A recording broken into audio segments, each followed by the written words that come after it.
महत्वपूर्ण था। अब देखो यहाँ पर एक समसामयिक की घटना और आपके सामने रखने जा रहा हूँ। यहाँ पर खेलो इंडिया के हमने अभी चर्चा भी करी थी, तो खेलो इंडिया यूथ गेम यहाँ पर आ रहा है 2025 या अप्रैल 2025 में बिहार में इसका आयोजन किया जाए। क्वेश्चन पूछा जाएगा कि जो खेलो इंडिया यूथ गेम है इसका आयोजन किस राज्य में किया जाना है, किस राज्य में किया जाना है? बिहार। बिहार में होगा और अप्रैल में ये होने जा रहा है। तो खेलो इंडिया यूथ गेम की अगर हम बात करें तो 2025 अप्रैल में बिहार में आयोजित किया जाएगा। याद रखिएगा, इसको याद रखिएगा। ये जो गेम है ये 10 से 15 दिन के अंतराल में ये खेलो इंडिया पैरा गेम आयोजित किए जाएंगे। ये कितने दिनों का ये गेम होगा? 10 से 15 दिनों का ये होगा, जिसमें ग्रीष्मकालीन ओलंपिक के सम्मान स्वरूप ये प्रारूप इसमें बनाया जाएगा। अब देखिए, आपने जो अभी हमारा जो गेम चल रहे हैं ग्रीष्मकालीन गेम किस राज्य में चल रहे हैं?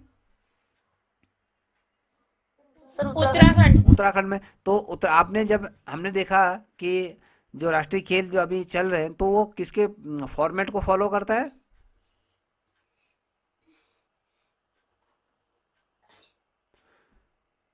किस सर किस फॉर्मेट क्या हुआ? मैं कह रहा हूँ कि वो कौन से खेल की प्रारूप को कहीं ना कहीं कॉपी करता है? टिक्स के। देखिए ये कह रहा है, देखिए ग्रीष्मकालीन जो इंडियन ओलंपिक ओलंपिक के गेम्स हैं। समान रूप अपनाया जाएगा। तो यहाँ पर हमने यहाँ पर लिखा है, देखिए मैं आपके सामने ही देख रहा हूँ। तो ये क्या कर रहा है, जो ग्रीष्मकालीन जो अभी यहाँ उत्तराखंड में खेले जाएंगे, तो ये क्या है कि क्या है, ओलंपिक में जिस तरीके से टाइमिंग होता है, जो उसका फॉर्मेट होता है, उस फॉर्मेट में क्या करें वो इस तरीके से अपनाएगा। और जो ये खेलो इंडिया यूथ गेम है ये भी जो ये ग्रीष्मकालीन ओलंपिक के समान ही इसको बनाया जाएगा। जो ग्रीष्मकालीन जो अभी ये राष्ट्रीय खेल हो रहे हैं तो ये राष्ट्रीय खेलों के जैसा ही इसको आयोजन किया जाएगा। और इसमें कितने एथलीट भाग लेंगे?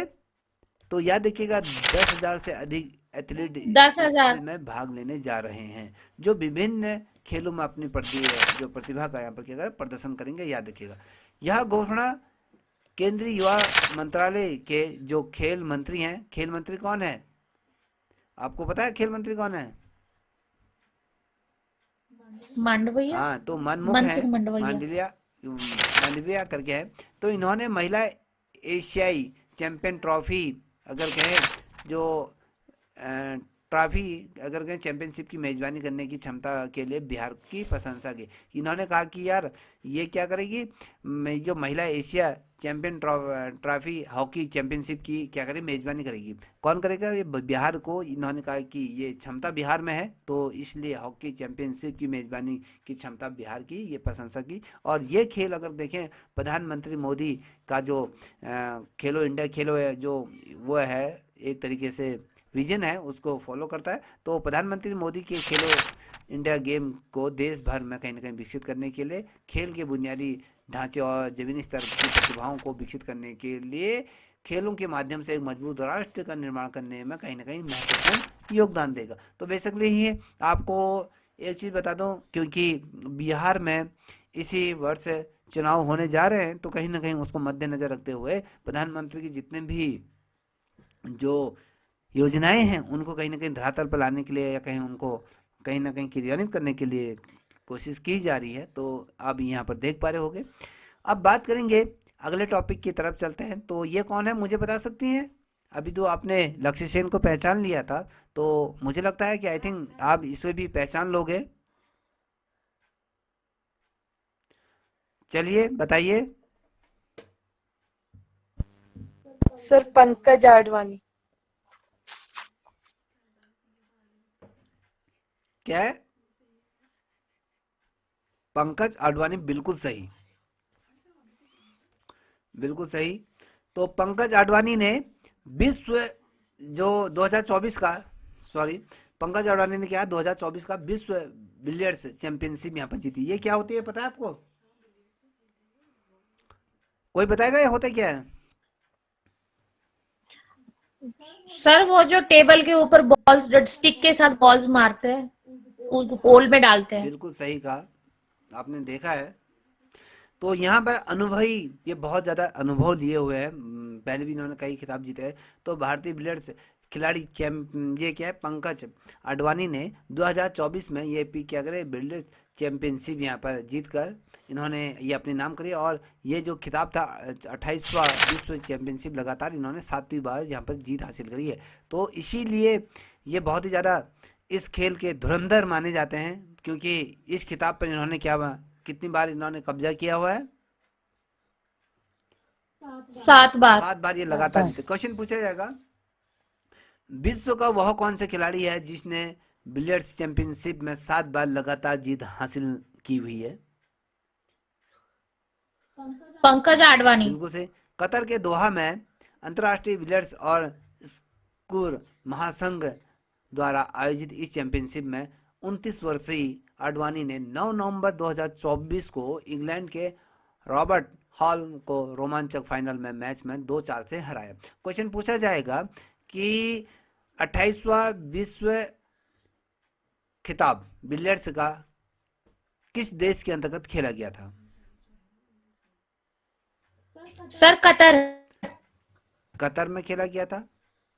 कतर कहाँ था है? कतर के दोहा में। हाँ, तो कतर के दोहा में ये खेला गया था। और किसको हराया गया था इन्होंने?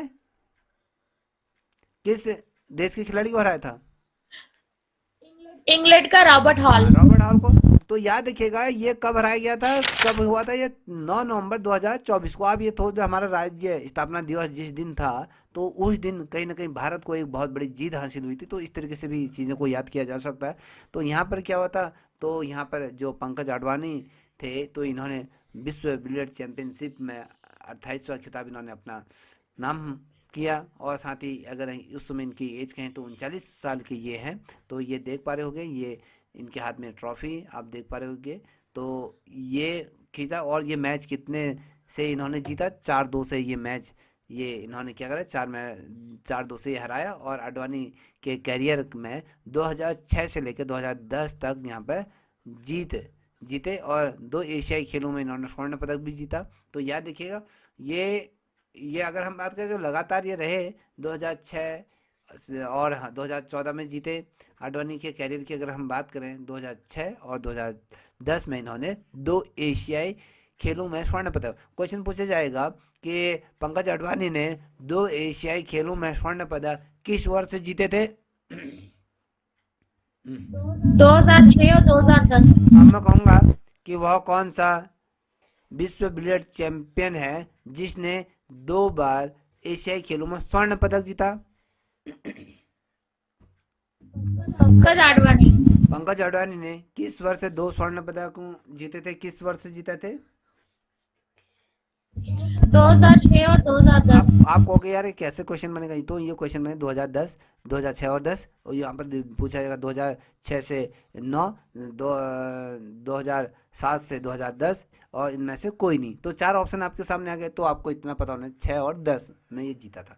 ठीक है, आई थिंक मुझे लगता है कि ये भी आप लोगों का क्लियर हो गया होगा। क्लियर हो गया बेटा? जी सर। अब एक और आ गया है, कॉमनवेल्थ खेल। कॉमनवेल्थ खेल यही हुए थे ना हमारे देश में, जब जो आप बता रहे थे, जो दिल्ली। जी सर। जी सर। तो उसमें बहुत ज़्यादा भ्रष्टाचार हुआ था। यहाँ तक कि जो टॉयलेट की सीटें थी वहाँ तक में उसमें भी गड़बड़ी थी। जो बहुत ढेर सारे ऐसे थे, पर टॉयलेट थी या कहीं पे बाथरूम थे, रजाए गद्दे थे या कहीं पे बल्ब थे, विदेशी खिलाड़ी ने बहुत ज़्यादा निंदा करी थी। तो उस समय बहुत ही ज़्यादा भारत के उसमें थू हो रही थी। तो उसी समय ये हो गया था कि भारत को आगे से इसी तरीके से कोई भी खेलों की मेज़बानी नहीं दी जाएगी। तो इसीलिए भारत हमेशा जद्दोजहद करता है कि मेज़बानी भारत को मिले, तो कभी नहीं मिल पाती। तो कॉमनवेल्थ खेल 2026 में किस देश में आयोजित होने जा रहे हैं?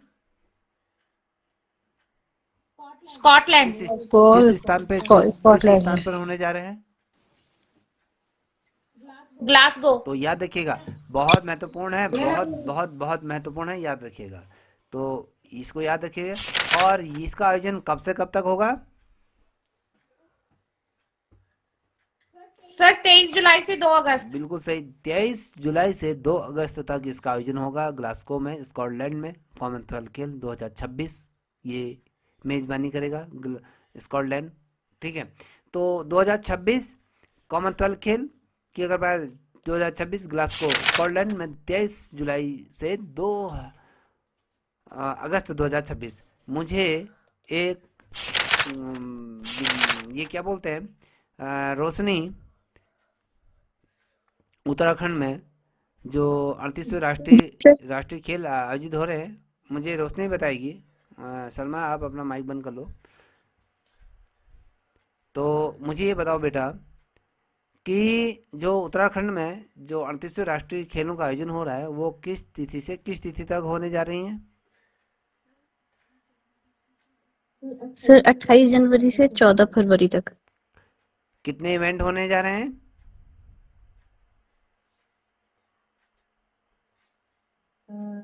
सर इसमें 34 खेल होंगे और प्रदर्शनी में 46 जो इवेंट होने हैं।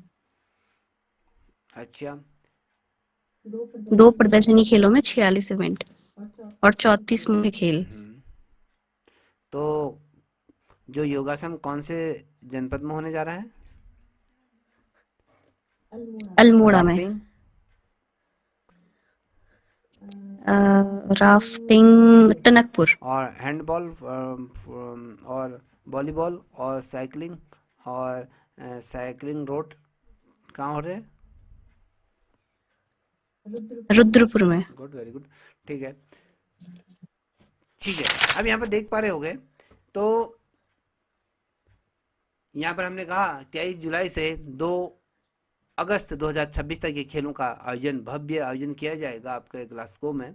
तो आयोजकों ने बहु खेल भावनाओं को बनाए रखने के लिए वित्तीय और परिचालन जोखिमों के प्रबंधन के लिए हॉकी, बैडमिंटन, कुश्ती, क्रिकेट, स्क्वैश और शूटिंग जैसे प्रमुख खेलों को हटाकर खेलों की संख्या घटाकर 10 कर दी। अब क्वेश्चन पूछा जाएगा कि 2026 कॉमनवेल्थ खेलों में कितने खेलों को घटा दिया है, कितने खेलों को हटा दिया गया है?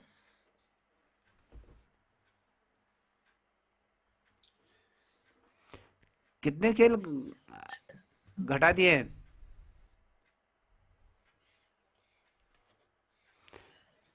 सर करने का फैसला लिया। ये 10 घटाकर 10 कर दिए। देखिए यहाँ पर आप देख पा रहे हो कि 1 2 3 4 5 6 और ये जैसे प्रमुख हैं अब लेके जाओ, तो ये संख्या जो हो गई है को घटाकर 10 करने का फैसला किया गया है। तो 10 इवेंट ही यहाँ पर होंगे। तो खेलों का जो 23वां संस्करण था, जो 23 जुलाई से 2 अगस्त 2026 तक अगर हम देखें, तो स्कॉटलैंड में ये 4 स्थानों पर ये होगा, ये 4 स्थानों पर इसका आयोजन किया जाएगा। तो ये याद रखिएगा, 23वां जो संस्करण खेला जाएगा 2026 में, तो स्कॉटलैंड के कितने शहरों में इसका आयोजन किया जाएगा, कितने स्थानों पर इसका आयोजन किया गया, तो आपको रखना पता होना चाहिए। 4 स्थानों पर इसका आयोजन किया गया। और इसका आयोजन में भारत सहित अगर 74 कॉमनवेल्थ खेल 2026 ग्लासगो स्कॉटलैंड और 23 जुलाई से 2 अगस्त 2026 तक देश के क्षेत्रों के अगर लगभग अगर हम करें, तो यहाँ पर 3000 से अधिक यहाँ पर क्या करेंगे, जो एथलीट हैं वो भाग लेंगे। तो याद रख लीजिएगा। तो यहाँ पर हमने आपको जो क्वेश्चन पूछा जा सकता है कि कहाँ खेल आयोजित हो रहे हैं, कौन मेजबानी कर रहा है, किस स्थान पे हो रहे हैं, किस तिथि से किस तिथि तक हो रहे हैं, कितने खेलों को हटाने का इसमें फैसला लिया गया है, तो आपको बताना चाहिए। ये कौन सा संस्करण खेला जा रहा है, ये कौन सा संस्करण है? 74 74वां। ये यहाँ पर आप देख रहे हो खेलों का संस्करण कौन सा है? सर 23वां। हाँ, 74वां नहीं, 23वां। 23वां है। ठीक है, तो याद रखिएगा। तो ये वाली श्रृंखला भी समाप्त होती है। अब इसको तो जानते होंगे, विराट कोहली। किसका हस्बैंड है? अनुष्का कितने शर्मा। बच्चे हैं इनके? सर 2, ये पता है मुझे। मैंने भी परसों ही देखा, प्रेमानंद महाराज जी के वहाँ गए थे तो 2 बच्चे ये देखा था। तो बस, तो बेसिकली आप यहाँ पर देखें इनके नाम भी कोई रिकॉर्ड बन गया है। तो क्वेश्चन पूछा जाएगा टेस्ट क्रिकेट में 9000 रन पूरे करने वाले कौन से ये भारतीय हैं। तो देखिए विराट कोहली ने 9000 टेस्ट क्रिकेट में रन पहुंचने तक वाले जो चौथे भारतीय क्रिकेटर ये बन गए।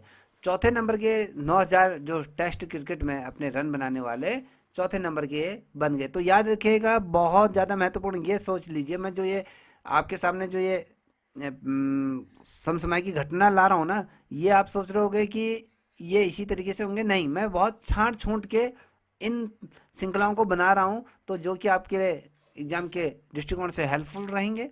तो यहाँ पर आप देखिए विराट कोहली ने 9000 टेस्ट रन तक पहुँचने वाले चौथे भारतीय क्रिकेटर बन गए हैं। अपने शानदार कैरियर के बलबूते ये मुकाम इन्होंने हासिल करे। और अगर मैं कहूँ ये जो उपलब्धि, अगर क्वेश्चन पूछा जाएगा 9000 टेस्ट रन बनाने वाले जो भारतीय क्रिकेटर हैं विराट कोहली ने ये कारनामा किस तिथि को किया, तो आपको पता होना चाहिए 18 अक्टूबर 2000 यहाँ पर 24 है, ये 42 नहीं है 24 है, ठीक है। 24 को यहाँ पर मिस्टेक होगी, मैं टाइप करने में यहाँ पर मिस्टेक होगी, तो यहाँ पे इसको माइंड मत कीजिए। तो 18 अक्टूबर 2024 को बेंगलुरु में किया था ये KM चिन्ना स्वामी स्टेडियम में न्यूजीलैंड के खिलाफ। क्वेश्चन पूछा जाएगा 9000 रन टेस्ट क्रिकेट में किस टीम के खिलाफ विराट कोहली ने ये उपलब्धि हासिल करी। बेटा किसके खिलाफ हासिल करी? न्यूजीलैंड की। क्या तो विराट कोहली क्रिकेट के दिग्गज जो होते हैं ना लोग, उस क्लब में शामिल हो गए हैं। याद रखिएगा जो बहुत ज़्यादा बढ़िया क्रिकेटर होते हैं, कहें अपने उन्होंने अपने क्रिकेट करियर में बहुत अच्छे कीर्तिमान हासिल किए होते हैं, वो क्लब होता है, तो उस क्लब में शामिल हो गए जिसमें सचिन तेंदुलकर है। सचिन तेंदुलकर की बात करें तो 15,921 रन इन्होंने बनाए हैं। उसके बाद 13,000 रन आपके राहुल द्रविड़ ने बनाए। सुनील गावस्कर की अगर बात करें 10,000 रन उनके द्वारा बनाए गए। और उसके चौथे नंबर पे विराट कोहली हैं। विराट कोहली ने 9,000 रन कितने पारियों में ये बनाए हैं?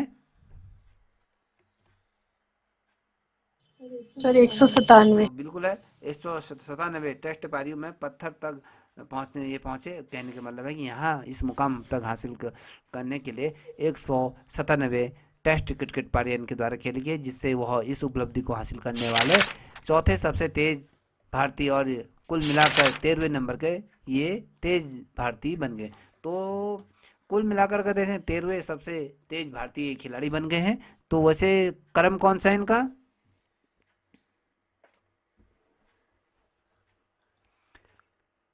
अरे क्रम 13वां। अरे बच्चा चौथे नंबर के हैं। अगर देखा जाए तो चौथे नंबर के ये हैं जिन्होंने जो सबसे ज़्यादा रन बनाए हैं। 4 हैं, पहले सचिन है, फिर राहुल द्रविड़ है, फिर सुनील गावस्कर है, फिर विराट कोहली। अब हम बताते हैं कि सबसे तेजी के साथ जिन्होंने रन बटोरे वो 13वें नंबर के ये भारतीय बन गए। तो याद रखिएगा, तो जो रनों की रफ्तार जो मेंटेन करते हैं तो ये है। आप ये देखिए अपनी यात्रा में विचार करते हुए कोहली ने लगातार अपने असाधारण कौशल और समर्पण और खेल के प्रति जो जुनून उनका है, तो उनका उच्चतम टेस्ट स्कोर, अगर हम कहें टेस्ट स्कोर कितना रहा, इन्होंने एक पारी में सर्वाधिक रन कितने बनाए? 254 इन्होंने अपने टेस्ट क्रिकेट में जो सबसे बड़ा स्कोर ये बनाया। ये नाबाद रहे, ये आउट नहीं हुए, तो उससे पूर्व ही क्या है पारी समाप्त होगी। तो उन्होंने अपने टेस्ट करियर में 29 शतक और 31 अर्धशतक लगाए। अब क्वेश्चन पूछा जाएगा कि विराट कोहली ने टेस्ट क्रिकेट में कुल कितने शतक लगाए हैं? सर 29। और अर्धशतक? 31। शतक में कितने रन होते हैं? 100। तो उसका आधा कर लो तो अर्धशतक, ठीक है। तो बेसिकली आपको पता होगा, मैं वैसे ही पूछा ये क्वेश्चन। अब ये व्यक्ति को जानते हो? हाँ जी सर, नीरज चोपड़ा। तो हाल फिलहाल की कोई घटना इनकी याद है? सर 2 दिन पहले इनकी शादी हुई है, मुझे ये पता है। हाँ, तो यही घटना के बारे में बात करो। तो किससे हुई है शादी?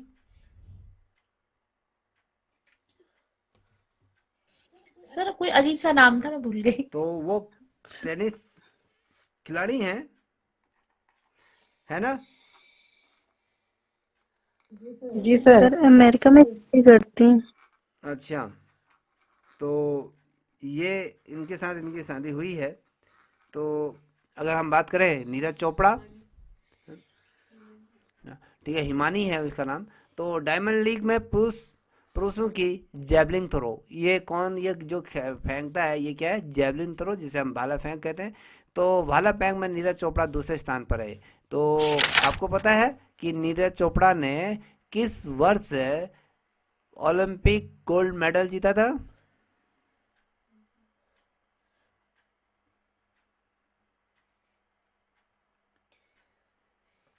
सर 20 में। तो कब कब होते हैं बता दो फिर, ओलंपिक गेम कितने साल बाद होते हैं? 4 साल के बाद होते हैं तो ना। बस, सर मुझे पता नहीं, मेरे को गेम्स की नॉलेज नहीं तो है। बिल्कुल सही कहा, 4 सालों में ये आयोजित किए जाते हैं। तो नीरज चोपड़ा ने उस टाइम पर ये बने थे। तो उसके पश्चात जो अभी ओलंपिक संस्करण हुआ था, तो ये कौन से पोजीशन में रहे इस बार? सर इस बार तो सेकंड नंबर पे रहे थे ना, सिल्वर मेडल मिला तो इनको। पहले नंबर पे कौन थे? पाकिस्तान का था सर। पाकिस्तान के नदीम। नदीम। हाँ, नदीम नदीम। अहमद। तो इनके बारे में बता सकते हैं, नदीम के बारे में कुछ बता सकते हैं मेरे को? सर 2020 में वो सेकंड नंबर पे थे और इन्होंने काफी मदद की और इस बार खुद सेकंड पे आए। और कुछ मैं और कुछ जानना चाहता हूँ। सर भाला भी नीरज चोपड़ा ने दिया था इनको, कि नदीम के पास भाला भी नहीं होता था ठीक ठाक। तो कहते हैं कि 70,000 का भाला आ रहा था। तो पाकिस्तान की जो खेल एसोसिएशन है, तो उनके पास इसको देने के लिए पैसे तक नहीं थी। तो कहते हैं ना कि जब हुनर होता है तो हमारे पास संसाधन नहीं होते हैं। होते हैं ना, बहुत ढेर सारे ऐसे बच्चे होते हैं जिनके पास हुनर काफ़ी होता है, पढ़ने में बहुत तेज़ होते हैं, मगर क्या होता है, अपने निजी संसाधन की वजह से वो ठहर जाते हैं। तो बेसिकली कहते हैं कि ये जो नदीम थे, उन्होंने अपने घर में लकड़ी के भाला बनाया करते थे, वो खेतों में प्रैक्टिस किया करते थे। क्योंकि नीरज चोपड़ा, बेसिकली अगर हम कहें तो यहाँ सारी सुख सुविधाएं, जब कोई खिलाड़ी होता है बेसिकली उस पर ही ध्यान दिया जाता है, बड़े खिलाड़ियों पर। तो यहाँ पर हर कुछ इनको प्रोवाइड होते हैं। तो बेसिक लीजिए, अगर हम विकट परिस्थितियों में, इस परिस्थितियों में अगर हम उभर के समक्ष आते हैं तो वो काबिल तारीफ होती है। तो नदीम के बारे में एक चीज़ और बता दूं, जब इन्होंने ओलंपिक रियो में जब इन्होंने ओलंपिक में जब गोल्ड मेडल जीता, तो अभी तक का, अब देखें तो ओलंपिक के पूरे इतिहास में अगर देखें तो अभी तक इतनी दूर तक भाला अभी तक किसने नहीं फैला फेंका है। तो इन्होंने एक कीर्तिमान वो बना दिया है। शायद शायद ही आने वाले दशकों में कोई उनका रिकॉर्ड तोड़ पाए या वो ब्रेक कर पाए। तो ऐसा कीर्तिमान उन्होंने ये हासिल कर दिया है कि वो रिकॉर्ड मुझे नहीं लगता है कि कोई ध्वस्त कर पाएगा। तो अब देखते हैं कि इनकी बारे में हम समझते हैं। तो यहाँ पर देख पा रहे होगे, 14 सितंबर 2024 को ब्रुसलेस में डायमंड लीग में पुरुषों की भाला फेंक में नीरज चोपड़ा ने 37.86 मीटर का यहाँ पर क्या कहता है, थ्रो किया था। याद रखिएगा, थ्रो किया था और ये दूसरे स्थान पर रहे थे। ठीक है, तो पुरुषों की डायमंड लीग में नीरज चोपड़ा को कौन सा स्थान मिला? दूसरा स्थान मिला। वह 1 सेंटीमीटर से शीर्ष स्थान से चूक गए। 1 सेंटीमीटर से चूके हैं ये, याद देखिएगा। 1 सेंटीमीटर कितना होता है स्केल में, आप देखिएगा। तो उतने मार्जिन से ये क्या हो गया, ये चूक गए। क्वेश्चन पूछा जाएगा, वह कौन सा भारतीय खिलाड़ी है जिसने डायमंड लीग में 1 सेंटीमीटर से गोल्ड मेडल से ये चूक गए थे? नीरज तो चोपड़ा। नीरज चोपड़ा को अगर हम देखें तो इन्हें पेरिस में जो ओलंपिक हुए थे, तो उसमें इन्होंने कांस्य पदक जीता था। तो वहाँ पर उन्होंने 87 नहीं मीटर का इन्होंने क्या किया था, यहाँ पर जेवलिन ये फेंका था। तो अब देखिए 87 से 86 हो गया, तो कहीं ना कहीं 1 मीटर का ये फर्क पड़ गया। तो कहीं ना कहीं ये लेके चलिए, तो कहीं अंतर आ गया है। तो जर्मनी के जूलियन वेबर है, तो उन्होंने 85.97 मीटर के साथ इन्हें तीसरे स्थान पर है। तो याद रखिएगा। तो ये इस तरीके से ये रहे। अब अगर हम नीरज चोपड़ा की अगर बात करें, नीरज चोपड़ा लगातार दूसरा ये उप विजेता ये रहे, 2 बार ये उप विजेता रहे। और 2023 में नीरज चोपड़ा चेक गणराज्य के जैबग वार्लेंज करके दिया हुआ है। तो यहाँ पर 83.80 मीटर के यहाँ पर जॉवलिन के साथ इन्होंने थ्रो किया था और वो हार गए थे, जबकि डाबलेज की दूसरी जीत थी और 84.4 मीटर की ये फेंका गया था। तो इस तरीके से ये इनको दूसरा स्थान यहाँ पर मिला। तो बेसिकली हमारा जो क्वेश्चन बना था, तो क्वेश्चन यही है जो यहाँ पर लिखा हुआ है।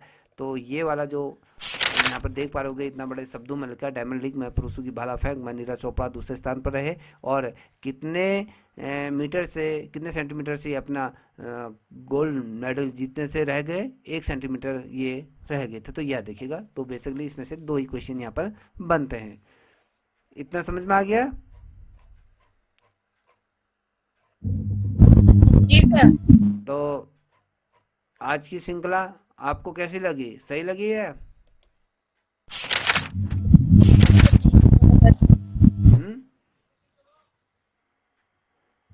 सर बड़ी ये आवाज माइक बहुत ही आवाज क्या करती है, मेरे को पूरा सुनाई नहीं देता है।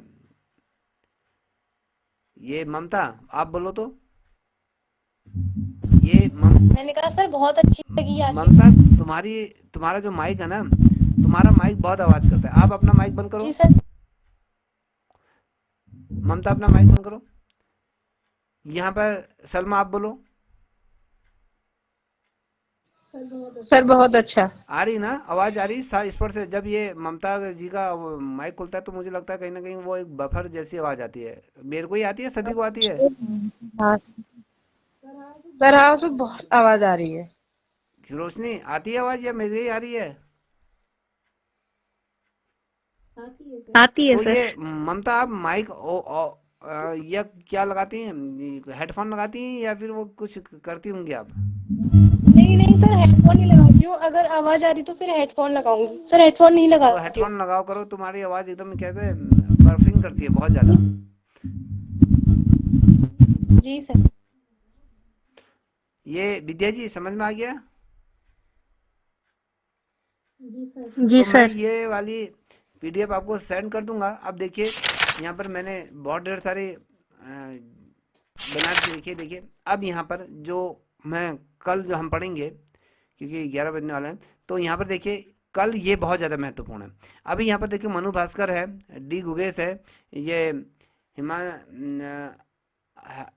हमदीप प्रदीप है, ये परवीन हरमनप्रीत सर। है, परवीन है, परवीन कुमार है। और इन्होंने क्या रिसीव किया है? मेजर ध्यानचंद्र खेल रत्न अवार्ड यहाँ पर हासिल किया है। तो यह देखिएगा ये 4 लोगों को यहाँ पर ये अवार्ड मिला है। तो ये बहुत ही महत्वपूर्ण है। अभी 2024 में 25 में 17 जनवरी 2025 को ये राष्ट्रपति भवन में, आज कितनी तारीख है?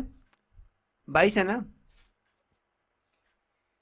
जी सर। तो ये जो पुरस्कार दिए गए थे, ये प्रदान किए गए, तो आपको ये पता होगा नहीं होगा मुझे नहीं जानता। तो यहाँ पर 17 जनवरी 2025 को ये खेल पुरस्कारों का वितरण यहाँ पर किया गया है। तो मैं ये यहाँ से क्वेश्चन आपके निश्चित रूप में बनेंगे। तो यहाँ पर जैसे मेजर ध्यानचंद खेल पुरस्कार में द्रोणाचार्य को ये कोचों के लिए मिला है, अर्जुन पुरस्कार यहाँ पर मिला है, तो लाइफ टाइम अर्जुन पुरस्कार ये भी मिला है। तो ये वाली